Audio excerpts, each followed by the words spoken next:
Elon Musk has named a new CEO of Twitter, advertising executive Linda Yaccarino, who spent 20 years at Turner Broadcasting Network and later at NBC Universal.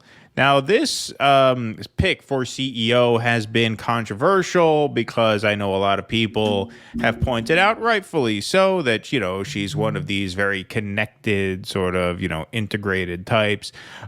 She has done some work with the WEF, and she obviously, NBC, Turner Broadcasting, CNN. This is sort of an establishment type for a sort of renegade like Elon Musk, is it not? Right?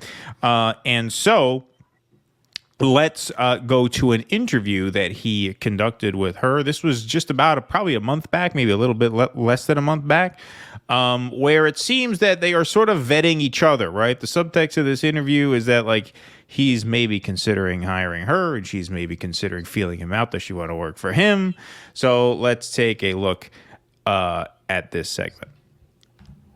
So you've got a massive platform. You have a vision that is a spectrum of just daily open sourced conversation. And they can conduct their lives, their business, their commerce, whatever they can do on your platform. That's a pretty big vision. But in the middle should be advertising opportunity. That sounds like a great opportunity. I can talk about my brand, I can get my customers to communicate, and then they could also buy stuff. That sounds pretty good, right? You'll be able to buy things just directly on Twitter. One click, boom, done. But they need to feel that there is an opportunity for them to influence what you're building, that vision. What we're doing here, whether it's me trying to push and prod you on your tweets. For example, you've said you probably shouldn't tweet. This is a great example of how business people talk, right? Like when they're behind closed doors. It's a poker game, right? Like what they're saying is somewhat meaningful, but it's all in the subtext, right? It's like, yeah, listen, we want to do business, but it's not just that we want to be able to list products on your platform or advertise, but we want to influence what you're doing. Meaning, like, are you going to embarrass us? Are you going to make this? Are you going to make this a situation where the juice isn't worth the squeeze for us, or can we trust you to play ball here? Exactly. Yeah. Well, exactly. And she's doing it. You're right. It's a code because she's bringing up his personal behavior, his personal behavior and tweets. Are we going to be able to do business with you? Are you going to be reasonable going forward?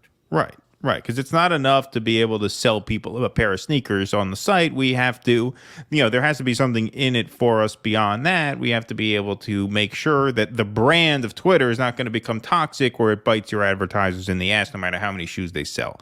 Yeah, right? And it's not just about your personal tweeting pedos in the middle of the night. Right, yeah, exactly. Right. And it's not just about your personal tweeting habits, but like how much of this shit are you going to allow? How much shit talking are you going to allow on the platform? Let's keep hearing it. After 3 a.m. Well, I've got probably good advice. Let me just. So she's saying, can you stop tweeting so late at night? Meaning, don't be so crazy. 3 a.m.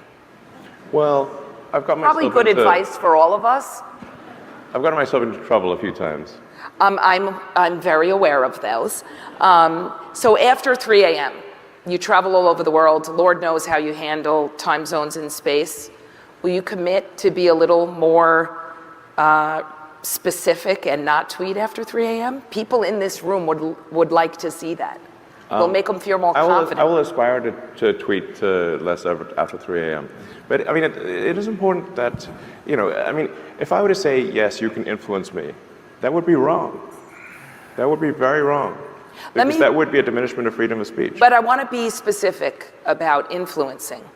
It's more of an open feedback loop for the advertising experts in this room to help develop Twitter into a place where they will be excited about investing more money. Product development, ad safety, content moderation.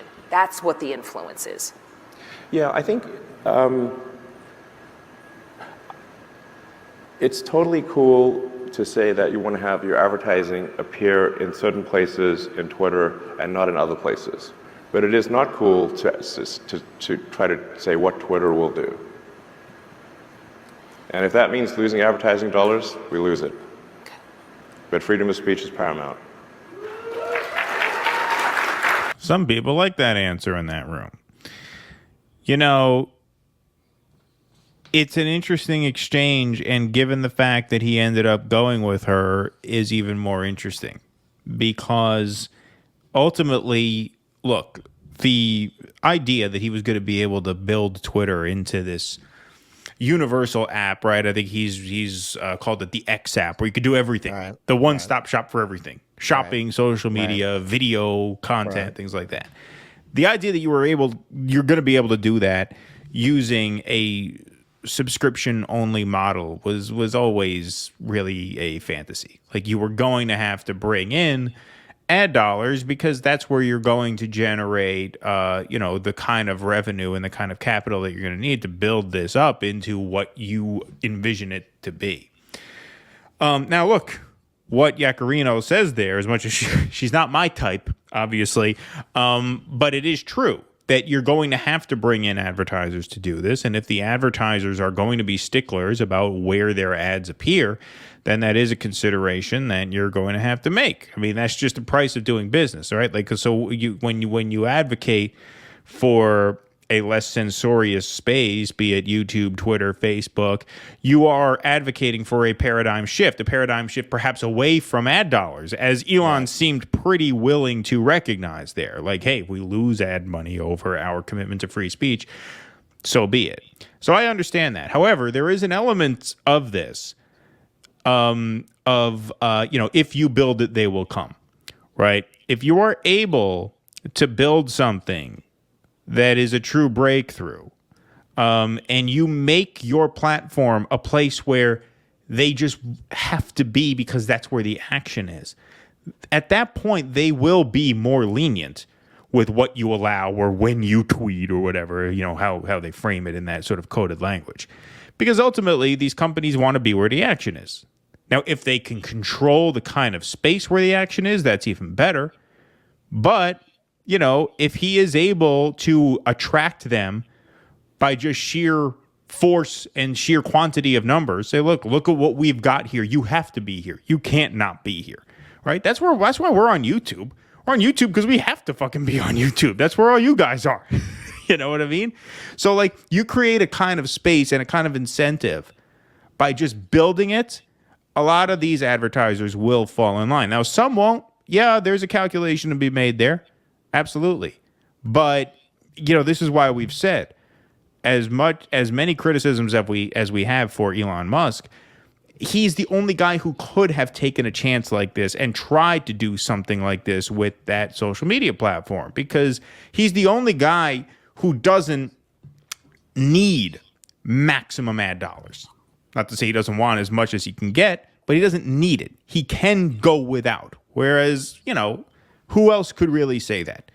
Who would even dream of taking a chance like this? Right.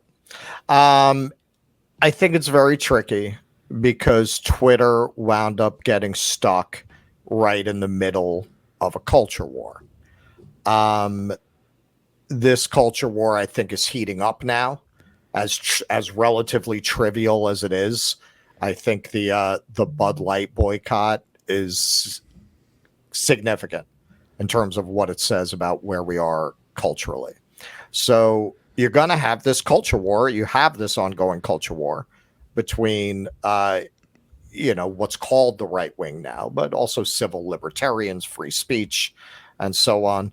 And this authoritarian left that is not confident that it can win a debate since Trump won in 2016. That shook their confidence in the idea that they can persuade with argument. And ever since, they have wanted to control debate and discourse with censorship. And Twitter has become this thorn in their side since Elon Musk took it over, where on the one hand, you have all these people who have spent all these years, all these libs who built up hundreds of thousands of followers on there, and they just can't bear to give it up. But it infuriates them that Elon Musk is running it this way. So as the election gets more and more heated, once it becomes more and more obvious that a Republican is going to win, whether that be Trump or DeSantis, that's how I believe it's going to play out. Do they get the wherewithal to really try to crush Twitter as part of that, of everything that they hate about, what's happening in the political sphere? It's possible. Dorsey is basically making a Twitter clone. Do they have the wherewithal to go over there and start all over again? If they get upset enough, if they get enough of a January 6th mad on going and focus it on Twitter, it's possible. You also have to remember part of what's going on with these corporations, and it's part of why Elon Musk is speaking out about it. He's not stupid. ESG. These big financial firms that invest huge amounts of investor money and pension money, like Vanguard and BlackRock, they have these ESG scores. If you wonder why a lot of companies like Disney seem to be making decisions that are really bad for their profitability, it's partly to hook in investors through their ESG scores, how diverse their staff is, how environmentally friendly they are. So Twitter has to worry about that in terms of not stock price. They went private. They don't have to worry about getting that kind of investment. They have to worry about that with these corporations being willing to advertise if Vanguard and BlackRock give them a really bad ESG score. This is part of why people like Elon Musk have been speaking out about ESG as a scam. And it is a scam. But when you put all that together, yes, he's making a move where he's trying to have it both ways, as we discussed earlier offline. He's trying to have maybe an advertising area that's more safe and cleaned up and without the so many neo-Nazis or that kind of thing. And then he's trying to have more of a free speech zone as a subscription model. I just don't know that it's going to work, especially as this election heats up and it becomes increasingly clear that the Republicans are going to take back the White House. The liberals are likely to strike out in the areas where they still have power, institutional power. Yeah, we'll have to see where that goes. I think, you could definitely be right about that. But in terms of just like this pick, look, he was going to pick someone like her. He was not going to go out there and get Milo Yiannopoulos to be the CEO of Twitter. Like the idea that would have been funny. Like part of the reason, look, he puts this poll up that says, how many people think I should step down as CEO? I will abide by the result, Vox Populi, right? Most people said they wanted him to step down. The reason people wanted him to step down is not so he could appoint someone just like him as his replacement. No, they wanted him to pick someone more milquetoast, many of whom wanted that for the wrong reasons, obviously. But, he was going to pick someone who the advertisers felt comfortable with. Like that's kind of the point of doing it. It's not a surprise to me that he went with someone like this, because you have to, Right. he's thinking, I have to make these people feel like they're in good hands. He still obviously owns the company. He's still going to have a huge say in how it goes. But this was sort of the inevitable pick. Like, I'm not surprised. I didn't know who this Yaccarino woman was, so I wouldn't have picked her. But if someone like her, yeah, that was pretty obvious the direction that he was going to go. Yeah, I think he's trying to have it both ways. He's trying to thread the needle. It's just when you get on their list with Joe Rogan and all of their demon Trump and all of their demons and all of their bugaboos and their Alex Joneses, and when you get on their radar like that, they're never done with you. And really, as they see themselves losing power, which I believe is going to be the scenario in 2024, as they're looking at the polling and looking at losing power, I think they're going to lash out at everything that they perceive as part of this basket of deplorables, and Twitter has definitely fallen into that category. And I don't think hiring her is really going to take it off off their radar that way. Please clap.